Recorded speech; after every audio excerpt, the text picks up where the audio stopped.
We now move towards an insightful conversation with industry stalwarts focusing on within the four walls of a warehouse. We know that transition to a digitized supply chain came as a savior for businesses facing disruption during the pandemic.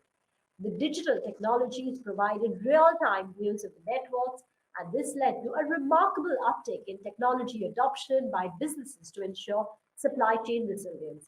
As supply chains became smarter, more automated, smart warehousing and efficient warehouse management also became an important strategic tool. In this session, we will focus on systems and technologies that help in real time inventory updates and facility mapping, and we'll also try and understand what inspired supply chains for this overhaul, leading to optimized speed, accuracy, and cost. Introducing Mr. Vikas Bhaskar, the VP Supply Chain Engineering at Stella Value Chain Solutions Private Limited, Mr. Samrat Sehgal, the Head of Supply Chain at Dabur India, Vaibhav Kulkarni, the Head of Marico Limited, and Mr. Bino George, the Director of Solution Consulting at Infor India. And I am Rima Tendulkar from CNBC TV 18. Gentlemen, it's always a pleasure speaking with you. Samrat, the first question is, if you could tell us about the most glaring vulnerabilities of the Indian supply chain which got exposed during the pandemic, as an industry and even at the company level. I think lack of technology adoption, I may say, and over dependence on people rather than technology. That was something which was glaring, and something which came out as a gap during the COVID period, because as soon as there was a lockdown, availability of people became scarce, and of course health and safety of people was also of importance. So had the technology adoption been at a higher level, we would have seen lower disruption in the supply chain, at least the operations level. So that definitely came out as a glaring gap, and that also led to basically industry or companies basically realizing this gap, and then of course steps are being taken to make sure that technology adoption, whether it is in in some of the planning processes or in operations in terms of warehousing, etc., that is increasing now.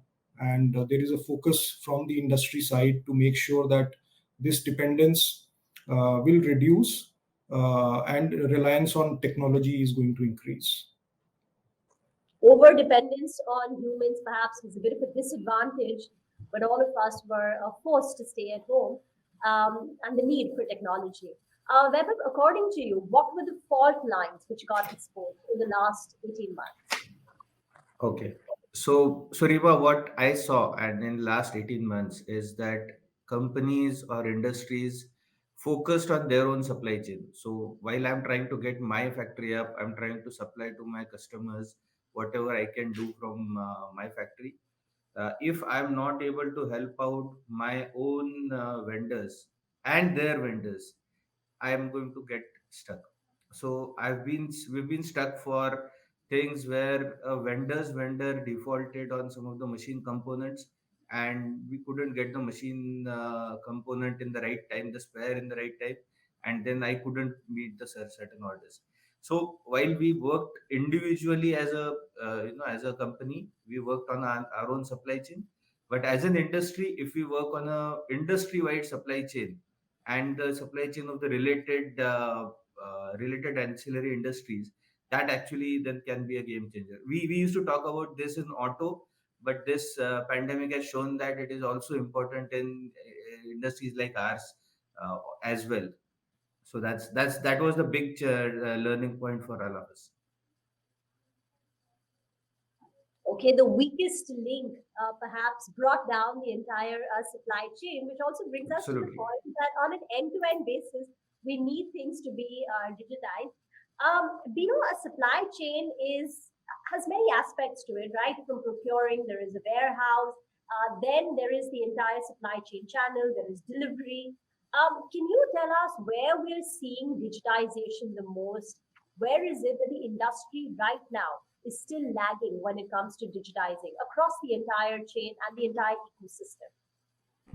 Yeah, so that's what's really happening there is we see a lot more effort now being put into control towers, which are required, because you will see a lot of applications being used in the whole area of warehouse management and supply chain.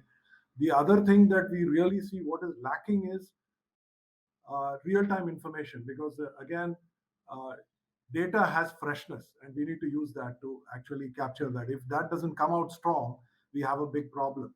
So in supply chain, it makes matters a lot more to get some data, SLA data, or full shipment not going out data, or some rejects data, and that needs to be acted on quickly. And you can't get data that is 24, 48 hours late. That's one area where it was missing, and a lot of things were happening. Second point is about automation within the warehouse. You see quite a lot of, unfortunately, we are in a country where you will see a lot of materials being stacked on the floor still. Palletization and racking is slowly coming up across segments of the industry for supply chain. That is something that's going to speed up, because at the end of the day, when it is on the floor and it is dependent heavily on manpower to move and the expertise of manpower to recall what is lying where, it becomes a problem. Secondary, sub point there is the whole fact that when you do racking, and if you are having you are able to utilize your warehouse space multifold. So these are 3 4 areas, control towers, automation within warehouses, and racking systems that really are getting looked at very closely after the pandemic. Because would you like to add to the steps or what all the companies did as they went digital in the last 2 years? Sure. So definitely, pandemic was really a challenge, but digitization was a kind of good tool to handle all of those challenges. So the cloud technologies, SaaS-based softwares, a lot of world-class cloud-based WMSs has supported to maneuver this pandemic very well. So one of the advantage that we had in our company was that we implemented our SaaS-based cloud-based WMS at one of the facility, and we replicated it that too within a very short span of time.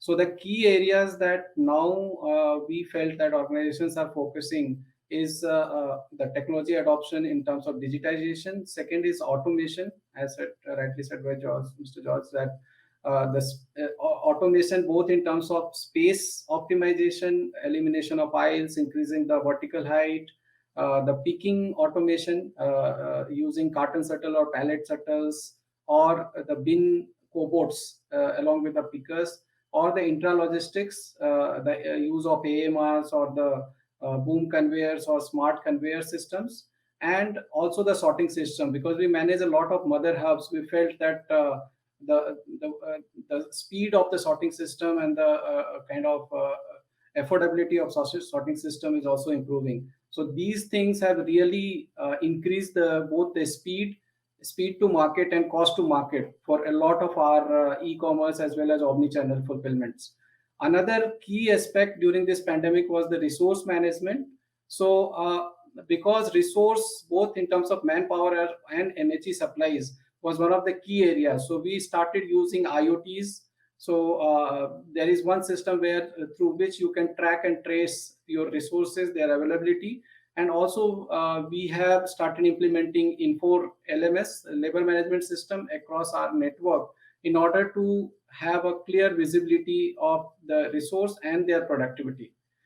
The third area of focus was the B2C and omni-channel tech platforms, the order management system, etc., which is now gaining a lot of traction, because even the omni-channel customers are planning to go digital, and through they are planning to go for a B2C model. The fourth one is adoption a lot of renewable and sustainable energy sources like solar power in a lot of our BTSs. The design of the BTS from space optimization perspective, and the last but not least was the entire digitization and use of ML and AI in our solution design technology. So we also felt that a lot of organizations are looking at creating a contingency in their entire fulfillment network, and hence the need of a kind of on-fly network design is coming up. And a lot of organizations has approached us to utilize world-class technology to design their network and also roll it out very fast using our PTSS Pan India and also our network, transportation network Pan India. That was very comprehensive, Vikas. Thank you for highlighting that. You said the speed to market and the cost to market improve. Any numbers which you could help just to understand the benefit, the ROI? Yeah, definitely. So nowadays, e-commerce fulfillment has really brought this topic up in terms of the expectation in terms of speed to market. For example, the recent startup Zepto is one of our customer, and they are claiming to deliver the groceries within 10 minutes of the order drop. So you can imagine the kind of speed that is expected at their dark stores as well as their fulfillment centers.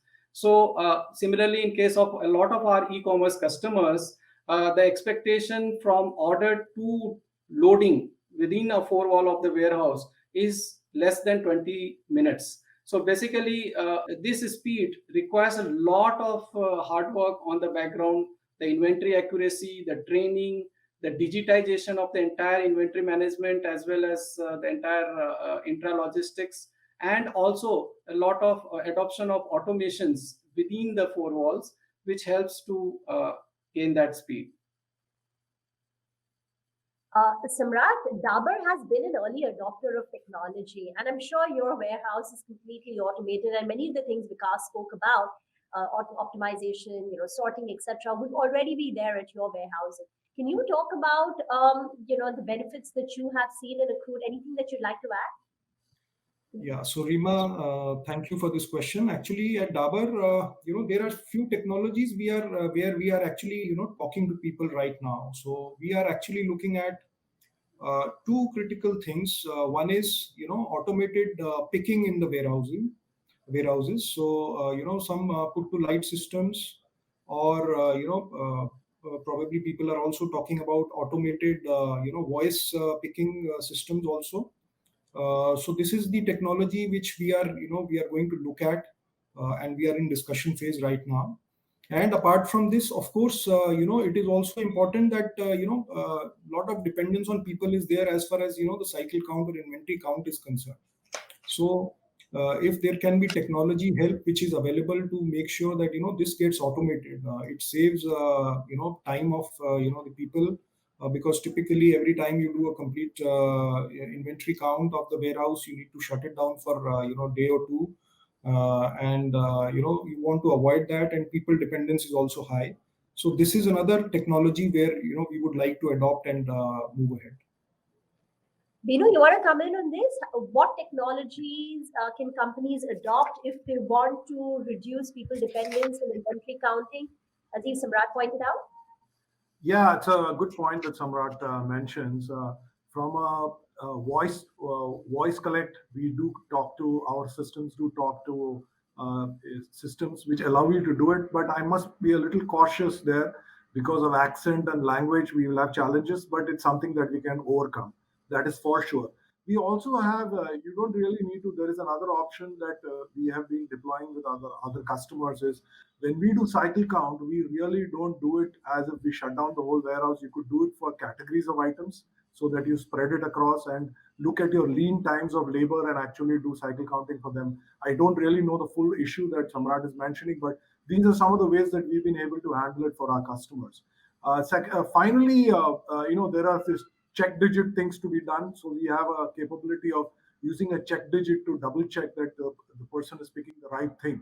But why, if you're automating at the picking point, then you may not require that kind of capability. So there are solutions, small features that can help the problems that Samrat did mention. Interesting. Vaibhav, would you like to tell us some of the technologies that you're in discussion with on adopting? Okay, so a couple of technologies that we have, I'll divide it into two parts. One is the physical hardware and the physical infrastructure that needs to be created, and the second is the software technologies that are required to manage this. So the first is as it was said about dark warehouse. can we create a dark warehouse for an FMCG company, be it a RDC or be it a factory, where in the core area of the warehouse, no worker goes and nobody actually does the picking there. The entire pallet movement is automated. The entire retrieval is automated. So these are technologies that we are exploring at this point, and we are also exploring how our SAP systems would speak to those machines, to speak to the picking systems, because at the end of the day, my entire movement, entire material handling happens through SAP. If I'm going to go and say I need to do, I need to actually dispatch certain material, certain set of SKUs that I have to dispatch into a truck, I will give that order, and then that entire material should come to the staging area. From there, I just have to load it. Okay, that's the kind of work that has to happen. The entire full pallet movement would happen in the warehouse. My staging area would be the area where I'll break it out and I'll resend that repack it and then send it back to the warehouse. So that's the area. That's the area where we are working on. The technology is available, software is available. What requires today is the right integration, the right methods, and you need to design your own business plan according to that methods. If your business plan is not right, if you are not optimizing your own methods, if you are not optimizing your own systems, you are going to create something which is not optimized, and it will take a lot of You want resources, to give us an and then there'll example, be sir? errors to it. To give you an example, if you are going live with EWM, and this can happen into a warehouse, which we have spoken to some of the customers of EWM, ASRS kind of systems. When they went live for first 3 months, they had absolutely no visibility of data or no visibility of stocks. Okay, while there is an X material which shows in the bin, but actually there will be a Y material or there will be some other material which will be there. Now, if your system, if your design is done in such a way that the person who's going to operate it understands it and is going to get that right, then your system will work. If you're designing a system where you require a graduate person every time to go and operate it, you are not going to get the right output. You need to design it for a forklift operator to scan the pallet barcode and scan and and he gets the next instruction as to what is to be done with it. It has to be as simple as that. If you design something where you are leaving it to the imagination of the person, then things will take a long time to settle. Okay, and then at that time, and typically when you get into a first kind of an implementation into any company, the bandwidth that you have to prove a success is limited. Okay, so you need to prove that it is successful in the first, say, 6 months to 8 months time, that yes, this has worked, this is working, these are the benefits that we are able to draw out of it. The moment you are not able to deliver that in the first 6 months, the bandwidth, then the adoption, replication, and horizontal deployment becomes a difficult task. That has been my experience in last 2 years with all the digitalization initiatives that we have done. Hmm. Interesting, fair point. Because you spoke about cloud technologies as well, right? Right. Warehouses moving to cloud, and that in itself opens up a lot of opportunities. There's so many cloud native applications, the analytics which can come into play. Can you talk a little bit more about that? Because that has been a big, uh, inflection point in a way. Right, definitely. So, two technologies, cloud and SaaS, the software as a service, has really democratized the entire technology as a platform. So, one of the key advantage that cloud brings is you don't have to invest on the framework. All the upgradation are up to date. It is secure. The data is centralized. There are a lot of contingency. The business continuity is there. The cost of change is also very, very minimal. And one of the biggest example that a cloud WMS, so we have recently implemented Infor based cloud WMS is at one of our fashion warehouse, and the customer came back to us saying that we want to shift some of our some volume to Mumbai. So they were Kolkata based warehouse and they wanted to shift to Mumbai, and they wanted to go live within 7 days. So that was a humongous task because we had to provide the entire facility. Fortunately, we had a racking system and other things available. So facility wise, we were almost there. We had to replicate the WMS. So within 6 days, we configured the entire WMS up and running. It was something which was unimaginable maybe 4 or 5 years back, when WMS implementation used to take at 90 to 180 days of time at any point in time. So basically, cloud has brought that flexibility of implementing the WMS from anywhere. The control tower, as rightly said by George, is something which is another advantage that cloud brings with it. The entire data flows, the entire you can say visibility of the exceptions, alerts, etc., is quite easy with the cloud-based digital systems, whether it's a WMS. Vaibhav, can you share some specific examples on how artificial intelligence and machine learning are transforming warehouses? Okay. So one area where we see it in our own warehouse, which is automated, that the way it is happening today is the system today defines ABC classification on its own.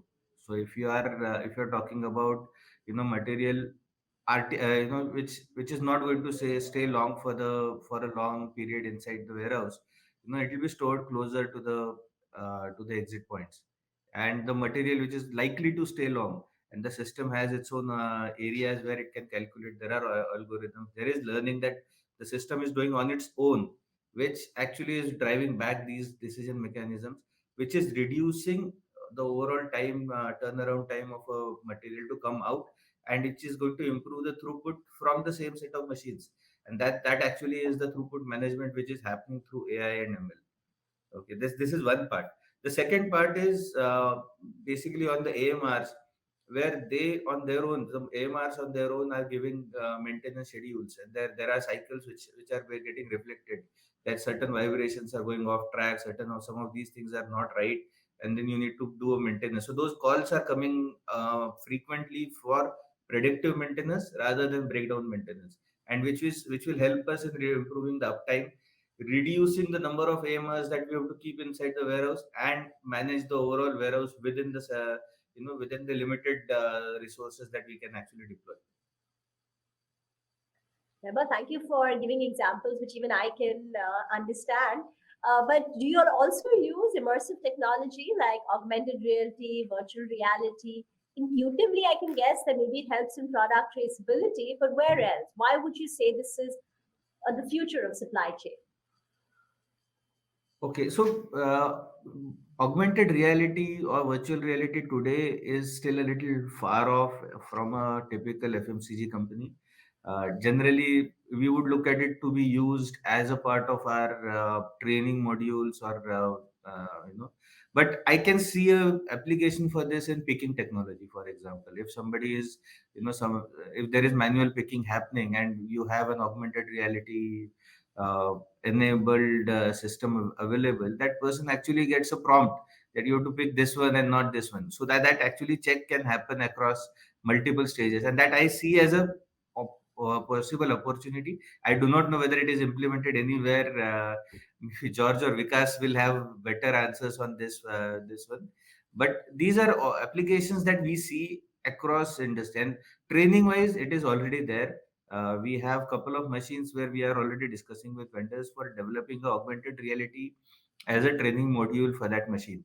So when a person sees a certain part of the machine, he would get to know how it works and how it is to be maintained, how it is to be, what are the issues that can happen and what are the things that he needs to take care of. So those things we are already working on. George, you started off by saying how you see control towers taking off in a very big way. What else? If I have to think about the future of supply chain, what all will it include? So I don't want to give you a theoretical answer because I want to be relevant to the Indian context of things. If you ask me what are the few things that really will trend forward as we go into 22, one is, you will find at the end of 22, I'm very confident to put my bet, we will see many more companies or 3PL providers, which of course 3PL providers are very heavily racked, but racking systems coming in, efficient labor management coming in, robotics, Vaibhav also touched on it. you will find that these kind of technologies will surely be adopted. To your point, to Weber's point, which he rightly mentioned about augmented reality or AR, that is more relevant in the maintenance in the manufacturing side, where you could put it to use and it's getting cost effective there. But not much of it is coming in the warehouse as of now. Maybe there is a chance for it to come, but priorities are more about trying to get a voice to picking, racking, robotics, preventive maintenance of MHEs, because you could have a huge. See, one of the trends that's coming, with FMCG, companies being represented on the panel, I must bring this to notice, which Vikas touched upon earlier, is about order management systems. So if I place an order for on one of the popular e-commerce sites for a Dabur bunch of products, 5 products, it goes to one warehouse ideally, which is managed by a 3PL or by Dabur, and they have to pick it up. So every order that comes in is a volume of picking up a 1-line order or a 5-line order that comes in to gets picked up. So labor productivity is going to be very important. Material handling equipment all the time available is going to be very important. And finally, environmental and social impact, the green part of things, green logistics, green power, green managing of everything. These are trends that I see into the next year from my vantage point. Because what if a warehouse has an out-of-date infrastructure and the new technology may not fit? So how do you take advantage of the opportunities that these new digital technologies offer without having to build expensive new warehouses? Many companies are cash scrunched. Yeah, definitely. So, implementation of a world-class technology with, let's say, not that world-class infrastructure is quite possible. And rather, I will say that technology augment the lack of infrastructure in the warehouse. So, for example, there is a complete ground kind of operation happening in a mother hub, but in that a world class technology of a, let's say, loop sorter can churn out more 2000 to 3000 parcels every hour, so or 7000 parcels every hour. So the throughput of the warehouse, and I have a lot of examples in Delhi or in other metros where the mother hubs are getting operated. The infrastructure is just a ground infrastructure, not that great. The floors are not that great, but the implementation of a good sorting system has helped the customers to churn out a lot of parcels every hour. So basically, technology or the digitization, like the cloud-based WMS, all these things are there to augment the need of creating a kind of world-class infrastructure. So that is why nowadays the cloud-based and SaaS technologies comes into picture. So the IoT and robotics combined together are delivering better throughput and better efficiency from not that grade A building. So basically, grade A building is not at all necessary if you want to improve your throughput, or if you want to improve your productivity, the quality of delivery, the service. You can do it. Rather, the modernist technology like robotics, IoTs, the cloud-based WMSs, the SaaS systems, the data analytics capabilities, the control tower, all these things can help you to support. Basically, nowadays it's all about inventory on wheels rather than inventory in a warehouse. The days of inventory in a warehouse has gone.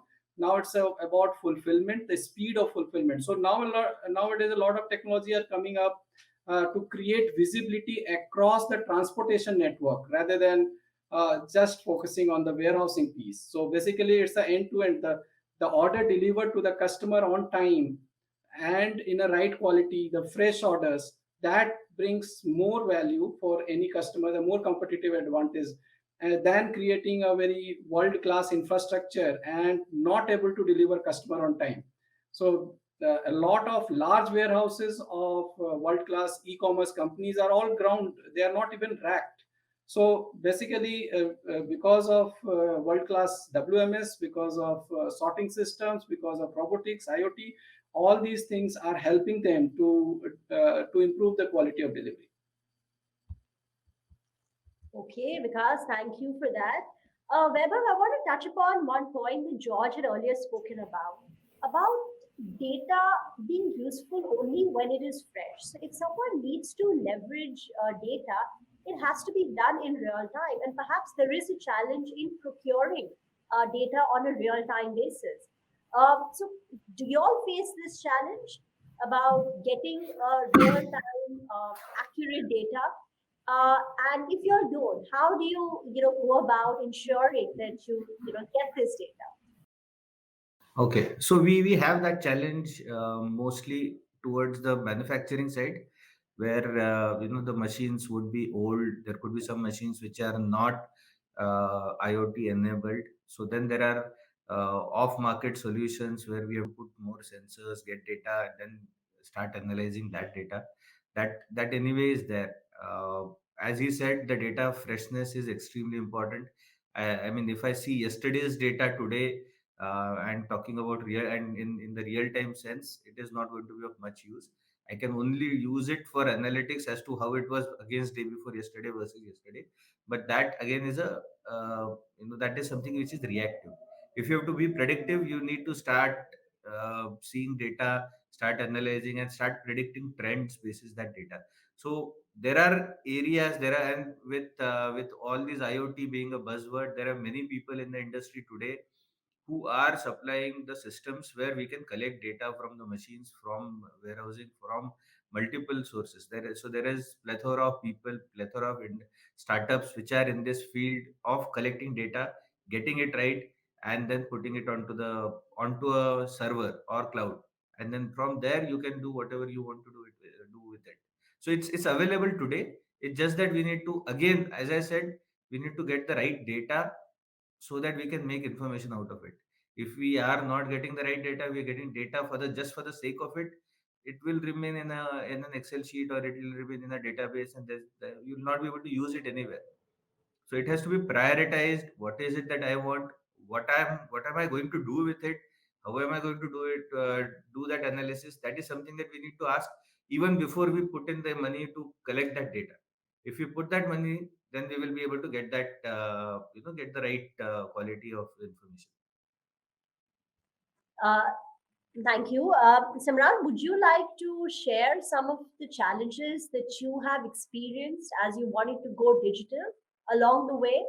I think there are many changes on the technology front which are happening.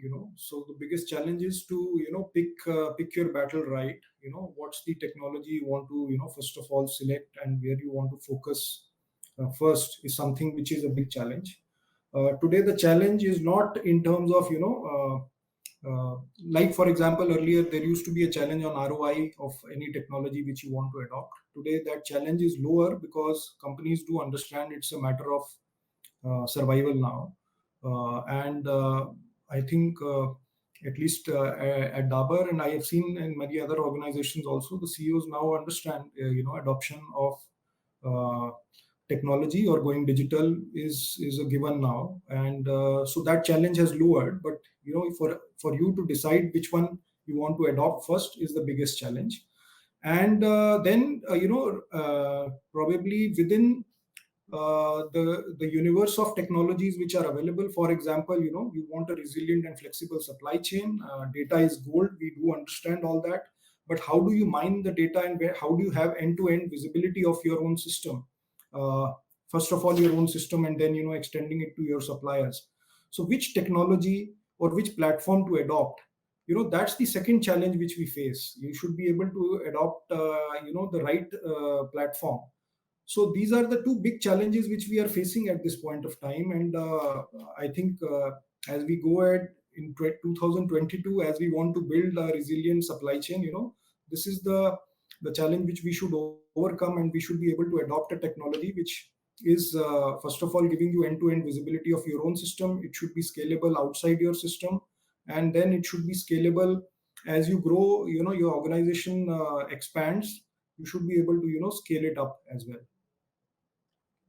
George, your final thoughts?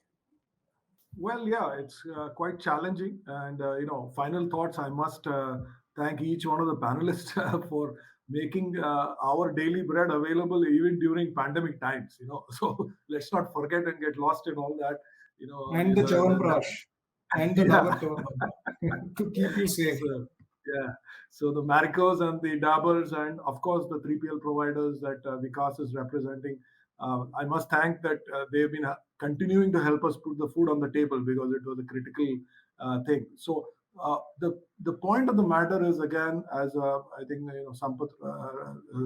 Samrat rightly put it. I'm sorry, Samrat rightly put it, is that we need to really see what is nimble, what is scalable, how can we take it forward for the future, how is it available, because let me not frighten anyone, but put reality that ransomware also lurks in the background. You need to know what systems, what providers, what you're doing to ensure that you put a future proof or future ready application, supply chain planning application onto your landscape, which will help you grow manifold and also adapt as per the changes that come in. We are really living in a very VUCA kind of situation where everything can go wrong just for the heck of it. We knew what our demand was at one time as FMCG companies, but today we don't know when it will come and what demand will come. So we have to, challenges on the supply chain at multiple levels, and warehouse management and information systems can surely help. But it's to see what to bring in which can future proof you. Vikas, one final question then. George earlier very lucidly explained realistically what we can expect from warehouses, not in the future, not in a science fiction way, but in 2022 itself. I would like you to finally share your thoughts on the challenges as well as opportunities.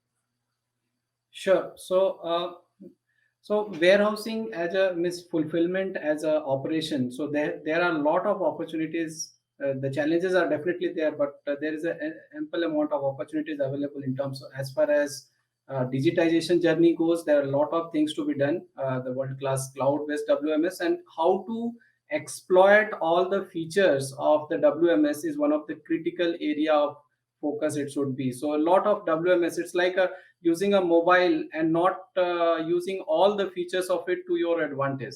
So how to utilize the features of slotting, how to utilize the features of labor management, how to utilize the features of you can say how to interconnect multiple technologies together, whether it's a robotics and IoT, because a lot of data are being captured by different devices, different you can say systems, and how to integrate seamlessly those data and make sense out of it. So as Gaurav said that we have to make sense out of the data. So that is another area that we can focus on.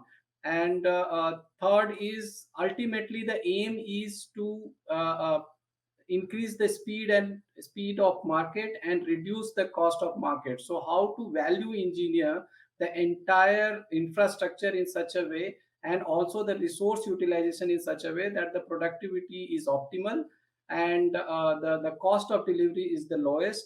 At the same time, there is no you can say shadow areas or dark areas in the warehouse where the speed of operation is low.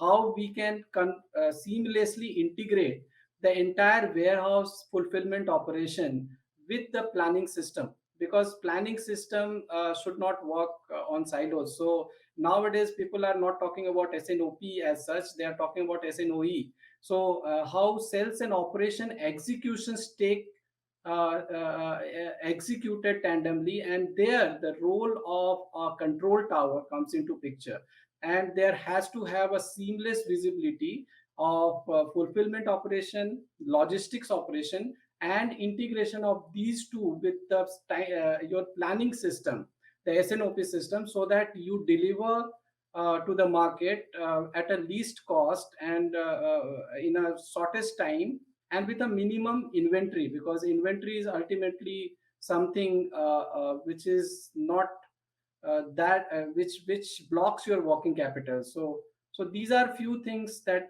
I see going forward. Maybe in 2022 we need to focus on. Gentlemen, it's been an absolute pleasure listening into all your wisdom. Very insightful. Thank you once again for joining us on CNBC TV 18 and this panel and sharing your thoughts. Thank you.